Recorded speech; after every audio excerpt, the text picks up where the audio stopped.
Oke.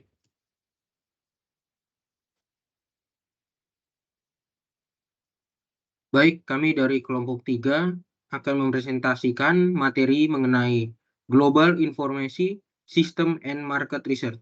Kelompok ini terdiri dari 5 anggota.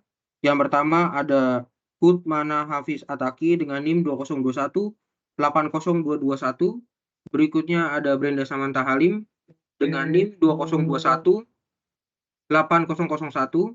Berikutnya ada saya sendiri, Fernando Gracionisera, dengan NIM 2021 8004. Berikutnya ada Afifah Salma dengan NIM 2021 80009. Dan yang terakhir ada Jessica dengan NIM 2021 80023. Slide berikutnya. Baik, learning objektif dari materi kita kali ini. Yang pertama ada diskusi the role of information technology, management information system, and big data in a global company decision-making process. Yang kedua, describe the various source of market information include direct perception. Yang ketiga, identify the individual step in the traditional market research process and explain some of the ways global market adapt them. Yang keempat, compare the way a multinational firm organize the market research effort with the way a global or transnational firm approach the organization issue. Yang kelima, explain how information role as a strategic asset affect the structure of global corporation. Berikutnya.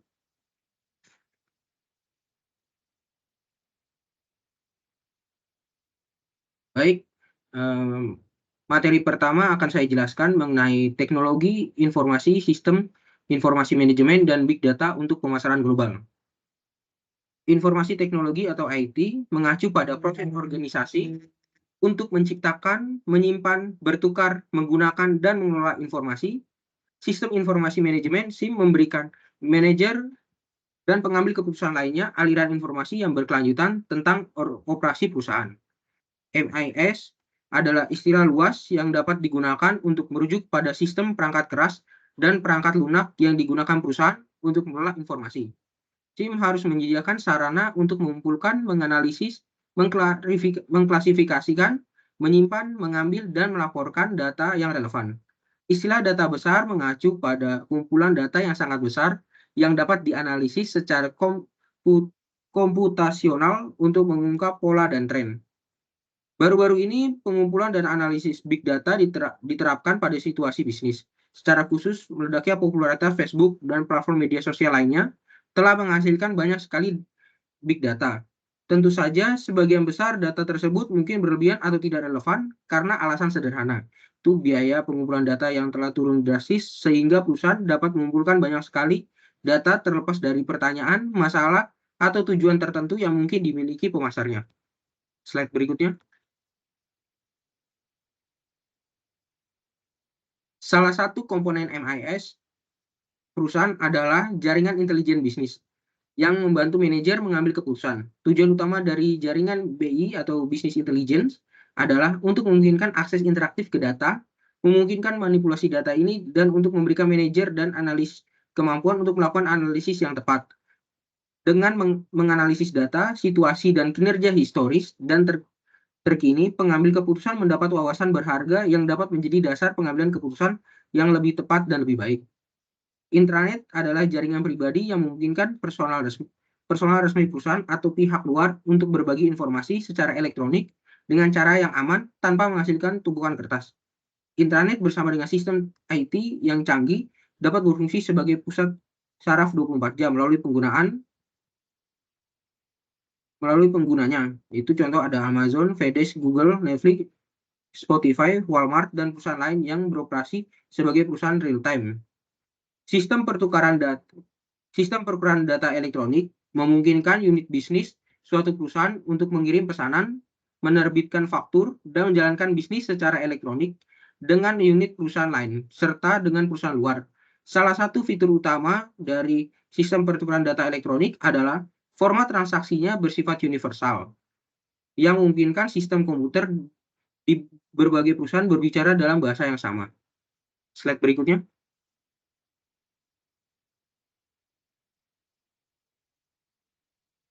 Manajemen hubungan pelanggan atau CRM adalah alat bisnis penting yang membantu perusahaan memanfaatkan data yang mereka kumpulkan melalui sistem tersebut. Salah satu tantangan dalam menggunakan CRM adalah mengintegrasi data ke dalam gambaran lengkap tentang pelanggan dan hubungannya dengan perusahaan serta produk atau layanan. Suatu perspektif yang kadang-kadang disebut sebagai pandangan 360 derajat terhadap pelanggan. Tantangan ini diperparah bagi para pemasar global. Maka secara keseluruhan, organisasi global mempunyai kebutuhan sebagai berikut.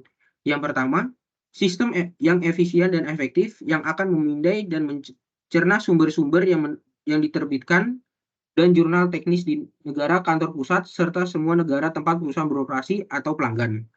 Yang kedua, pemindai harian, penerjemahan, pencernaan, abstraksi, dan pemasukan informasi secara elektronik ke dalam sistem intelijen pasar. Saat ini, berkat kemajuan IT, versi teks lengkap dari berbagai sumber tersedia online sebagai file, PDF, dokumen cetak dapat dengan mudah dipindai, digitalkan, dan ditambah ke sistem informasi perusahaan. Dan yang terakhir, memperluas cakupan informasi di wilayah lain di dunia. Baik, slide berikutnya. Baik, slide berikutnya akan dijelaskan oleh teman saya. Selanjutnya ada source of market information. Meskipun pemindaian lingkungan merupakan sumber informasi yang penting, penelitian menunjukkan bahwa para eksekutif di kantor pusat perusahaan global memperoleh 2/3 informasi yang mereka perlukan dari sumber pribadi. Banyak informasi eksternal berasal dari para eksekutif yang berbasis di luar negeri, di anak perusahaan, afiliasi, dan cabang. Para eksekutif ini kemungkinan besar telah menjalin komunikasi dengan distributor, konsumen, pelanggan, pemasok, dan penjabat pemerintah. Ciri yang mencolok dari perusahaan global dan sumber utama kekuatan kompetitifnya adalah peran yang dimainkan para eksekutif di luar negeri dalam memperoleh dan menyebarkan informasi tentang lingkungan dunia. Para eksekutif yang berbasis di kantor pusat umumnya mengakui bahwa para eksekutif perusahaan di luar negeri adalah orang-orang yang paling mengetahui apa yang terjadi di wilayah mereka. Permasalahan informasi memperlihatkan salah satu kelemahan utama perusahaan dalam negeri. Meskipun terdapat peluang yang lebih menarik di luar negeri, operasi yang ada, peluang tersebut kemungkinan besar tidak diperhatikan oleh sumber dalam perusahaan dalam negeri karena cakrawala pemindaian cenderung berakhir di dalam negeri perbatasan negara. Demikian pula perusahaan dengan operasi geografis terbatas mungkin beresiko karena sumber internal di luar negeri cenderung hanya memindai informasi tentang negara atau wilayah mereka sendiri. Persepsi sensorik langsung memberikan latar belakang penting bagi informasi yang berasal dari sumber manusia dan dokumenter. Persepsi langsung melibatkan semua indera, artinya melihat, merasakan, mendengar, mencium, atau mengecap sendiri untuk mengetahui apa yang sedang terjadi di negara tertentu, dibandingkan mendapatkan informasi langsung dengan mendengarkan atau membaca tentang isu tersebut. Beberapa informasi dapat diperoleh dengan mudah dari sumber lain, namun pengalaman indera terhadap informasi tersebut diperlukan agar informasi tersebut dapat diserap. Seringkali, informasi latar belakang atau konteks yang diperoleh dari mengamati suatu situasi dapat membantu memberikan gambaran besarnya. Selanjutnya akan dibahas oleh rekan saya.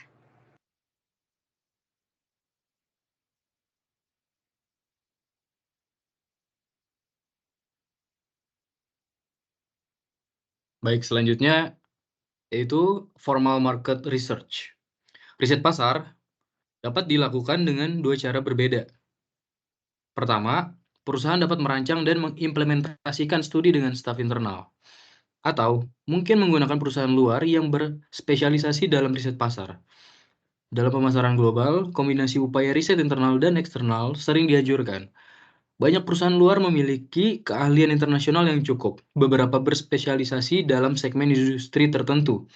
Menurut American Marketing Association, pendapatan riset pasar global untuk 25 perusahaan riset teratas itu mencapai sekitar 22,5 miliar US dollar pada tahun 2015. Nielsen Company adalah organisasi riset pasar terbesar di dunia. Itu adalah sumber peringkat TV Nielsen yang terkenal untuk pasar Amerika. Nielsen Media Research International juga menyediakan layanan pengukuran media di lebih dari 40 pasar global. Spesialisasi penelitian lainnya adalah antar grup atau kesadaran merek dan analisis media, IMS Health dan GfK SE Jerman. Proses pengumpulan data dan pengubahannya menjadi informasi yang berguna bisa sangat rinci, seperti yang ditunjukkan pada gambar 6.2. Dalam pembahasan berikut, kita akan fokus pada 8 langkah dasar. Persyaratan informasi, definisi masalah, memilih unit analisis, memeriksa ketersediaan data, menilai nilai penelitian, desain penelitian, analisis data, serta interpretasi dan penyajian.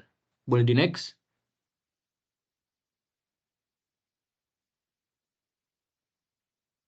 Baik, yang pertama itu adalah information requirement.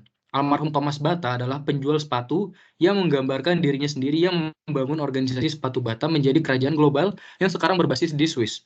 Legenda mengatakan bahwa Bata kelahiran Ceko, berpendidikan Swiss, yang pernah memecat seorang penjual yang sekembalinya dari Afrika, melaporkan bahwa tidak ada kesempatan untuk menjual sepatu di sana, karena semua orang berjalan tanpa alas kaki.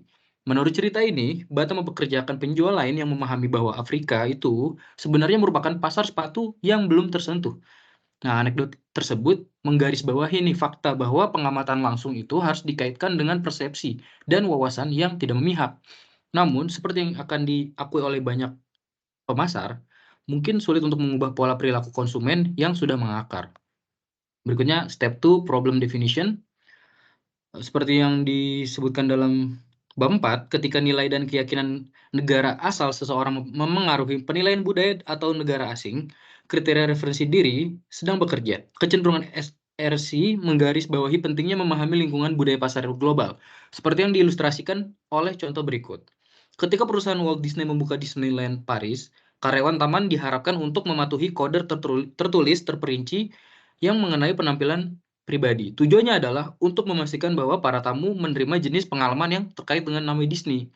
Namun, para pekerja Prancis itu menganggap kode itu sebagai penghinaan terhadap budaya, individualisme, dan privasi Prancis.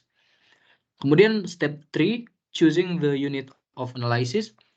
Langkah selanjutnya melibatkan kebutuhan untuk mengidentifikasi di bagian dunia mana perusahaan harus melakukan bisnis dan mencari tahu sebanyak mungkin tentang lingkungan bisnis di area yang diidentifikasi.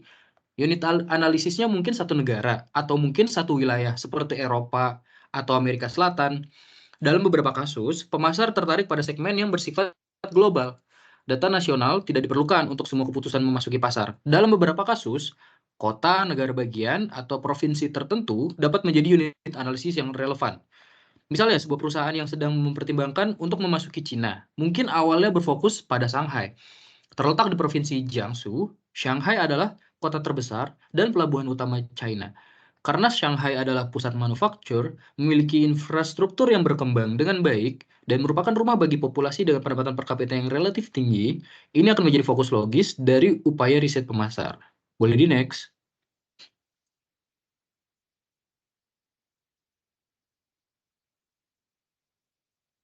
Selanjutnya, step 4, examining data availability. Tugas pertama pada tahap ini adalah menjawab beberapa pertanyaan terkait ketersediaan data. Jenis data apa yang harus dikumpulkan? Dapatkah data sekunder, misalnya data yang tersedia di file perusahaan, perpustakaan, jurnal industri atau perdagangan, atau database online itu dapat digunakan? Kapan manajemen membutuhkan informasi tersebut untuk membuat keputusan mengenai dalam memasuki pasar? Dan para marketer harus mengatasi masalah ini sebelum melanjutkan ke langkah selanjutnya dari proses penelitian. Menggunakan data yang tersedia dapat menghemat uang dan waktu. Studi pasar formal dapat menghabiskan biaya ratusan ribu dolar dan membutuhkan waktu berbulan-bulan untuk menyelesaikannya. Selanjutnya itu step 5, assessing the value of research. Ketika data tidak tersedia melalui statistik atau studi yang dipublikasikan, manajemen mungkin ingin melakukan studi lebih lanjut tentang pasar, wilayah, atau segmen global masing-masing negara. Namun, mengumpulkan informasi itu membutuhkan biaya. Dengan demikian, rencana riset pemasaran juga harus menjabarkan beberapa nilai informasi bagi perusahaan dalam dolar, dibandingkan dengan biaya untuk mengumpulkannya. Apa yang akan diperoleh perusahaan dengan mengumpulkan data ini? Berapa biaya untuk tidak mendapatkan data yang dapat diubah menjadi informasi yang berguna? Riset memerlukan investasi uang dan waktu manajerial, dan analisis biaya manfaat perlu dilakukan sebelum melangkah lebih jauh. Dalam beberapa kasus, sebuah perusahaan akan melakukan tindakan yang sama tidak peduli apa yang diungkapkan oleh peneliti. Bahkan ketika lebih banyak informasi diperlukan untuk memastikan keputusan berkualitas tinggi, perkiraan biaya yang realistis dari studi formal dapat mengungkapkan bahwa biaya untuk melakukan penelitian itu terlalu tinggi. Saja step 6, research design. Isu dalam pengumpulan data, yaitu masalah penelitian, mungkin lebih terfokus pada masalah pemasaran, seperti kebutuhan untuk mengadaptasi produk, dan juga elemen campuran lainnya dengan selera lokal, dan untuk menilai permintaan dan potensi keuntungan. Permintaan dan potensi laba pada gilirannya itu sebagian bergantung pada apakah pasar yang sedang dipelajari dapat diklasifikasikan sebagai pasar yang ada atau potensial. Pasar yang ada adalah pasar yang pada dasarnya kebutuhannya pelanggannya itu sudah dilayani oleh satu atau lebih dari 2 perusahaan. Di banyak negara, data tentang ukuran pasar yang ada dalam hal volume dolar dan penjualan unit itu sudah tersedia. Namun di beberapa negara, riset pasar formal merupakan fenomena yang relatif baru dan datanya langka. Boleh di next? Selanjutnya yang terakhir yaitu step 7, data analysis. Data yang dikumpulkan sampai saat ini harus tunduk pada beberapa bentuk analisis jika ingin berguna bagi para pembuat keputusan. Meskipun diskusi terperinci berada di luar cakupan teks tersebut, ikhtisar singkat tentang analisis data itu harus dilakukan. Yang pertama, data harus disiapkan. Istilah yang dibersihkan terkadang juga digunakan. Sebelum analisis lebih lanjut yang memungkinkan. Mereka harus dicatat dan disimpan di lokasi pusat atau basis data. Ketika penelitian telah dilakukan di berbagai belahan dunia, proses pengumpulan data ini dapat menimbulkan beberapa kesulitan. Apakah data dapat dibandingkan di seluruh sampel sehingga analisis multinegara dapat dilakukan? Sejumlah pengeditan mungkin diperlukan. Misalnya, beberapa tanggapan mungkin hilang atau sulit ditafsirkan.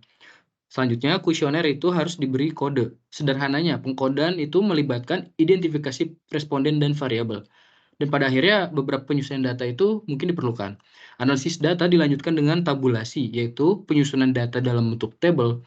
Peneliti mungkin ingin menentukan berbagai hal, yaitu rata-rata, median, dan modus, rentang dan standar deviasi, dan juga bentuk distribusi, misalnya kurva normal atau tidak. Untuk variabel skala nominal seperti laki-laki dan perempuan, yaitu tabulasi silang sederhana dapat dilakukan. Boleh next. Presentasi selanjutnya akan dibacakan oleh kawan saya. Terima kasih. Baik, selanjutnya Headquarters Control of Market Research. Perbedaan antara perusahaan multinasional, polisentris, dan perusahaan global geosentris dalam masalah ini sangatlah signifikan. Di perusahaan multinasional, tanggung jawab penelitian didelegasikan kepada anak perusahaan yang beroperasi. Sebaliknya, perusahaan global mendelegasikan tanggung jawab penelitian kepada anak perusahaan yang beroperasi, namun tetap mempertahankan tanggung jawab dan kendali keseluruhan atas penelitian sebagai fungsi kantor pusat. Perbedaan utama antara riset pasar satu negara dan riset pasar global adalah pentingnya perbandingan. Sederhananya, komparabilitas berarti bahwa hasil dapat digunakan untuk membuat perbandingan yang valid antara negara-negara yang dicakup dalam penelitian. Untuk mencapai tujuan ini, perusahaan harus memasukkan tingkat pengendalian dan peninjauan terhadap riset pemasaran di tingkat global. Direktur penelitian harus memberikan perhatian khusus apakah data yang dikumpulkan didasarkan pada analisis emik atau analisis etik. Analisis emik mirip dengan etnografi yang berupaya mempelajari budaya dari dalam menggunakan sistem makna dan nilai-nilainya sendiri. Analisis etik dilakukan dari luar. Dengan kata lain, ini adalah perspektif yang lebih terpisah yang sering digunakan dalam studi komparatif atau multinegara. Next. Dalam studi penelitian tertentu, skala etik memerlukan penggunaan serangkaian item yang sama di semua negara. Sebaliknya, studi emik akan disesuaikan dengan negara tertentu. Kesimpulan tentang kesamaan lintas budaya berdasarkan penelitian emik harus dibuat secara subjektif. Kompromi yang baik adalah dengan menggunakan instrumen survei yang menggabungkan unsur-unsur dari kedua jenis analisis. Direktur penelitian di seluruh dunia tidak boleh sekadar mengarahkan upaya para manajer penelitian di suatu negara. Sebaliknya, tugasnya adalah memastikan bahwa perusahaan mencapai hasil maksimal di seluruh dunia dari total alokasi sumber daya penelitiannya. Pada akhirnya, Direktur Penelitian Sedunia bertanggung jawab atas keseluruhan desain dan program penelitian. Tugasnya adalah mengambil masukan dari seluruh dunia dan menghasilkan strategi penelitian terkoordinasi yang menghasilkan informasi yang diperlukan untuk mencapai tujuan penjualan dan laba global. Next. Selanjutnya akan dijelaskan oleh teman saya.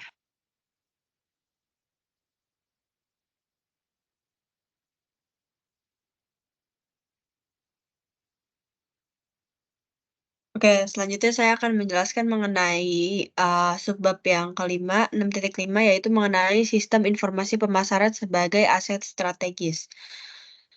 Munculnya perusahaan transnasional berarti bahwa batasan antara perusahaan dan dunia luar itu semakin hilang. Pemasaran secara historis bertanggung jawab untuk mengelola banyak hubungan melintasi batas-batas tersebut.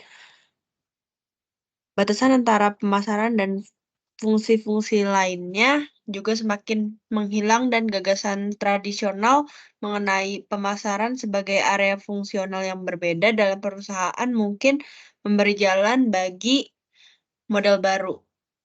Banyak perusahaan global menciptakan organisasi yang datar dengan struktur pengambilan keputusan yang tidak terlalu hierarkis dan terpusat. Organisasi-organisasi tersebut memfasilitasi pertukaran dan aliran informasi antar departemen yang sebelumnya mungkin beroperasi sebagai silo yang otonom. Semakin intensif informasi suatu perusahaan, semakin besar juga tingkat keterlibatan pemasaran dalam aktivitas yang secara tradisional itu dikaitkan dengan bidang fungsional lainnya. Di perusahaan-perusahaan seperti itu, pemrosesan informasi dilakukan secara paralel. Boleh di next?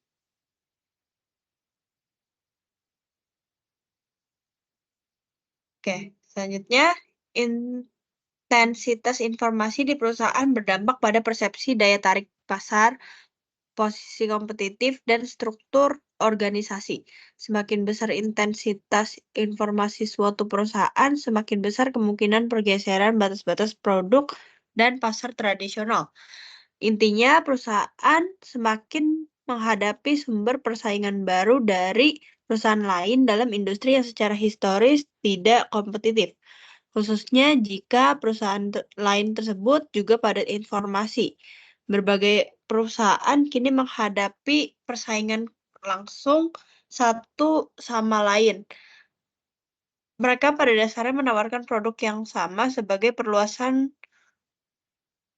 dan redefinisi alami dari produk tradisional dan aktivitas pemasaran mereka. Saat ini, ketika pemasar berbicara tentang nilai tambah, kemungkinan besar hal tersebut itu tidak mengacu pada fitur produk yang unik. Sebaliknya, penekanannya adalah pada pertukaran informasi sebagai bagian dari transaksi pelanggan yang sebagian besar melintasi lini produk tradisional. Oke, di next. Oke, sekian presentasi yang dapat kami berikan. Kurang lebihnya mohon maaf. Terima kasih, Pak. Selamat pagi.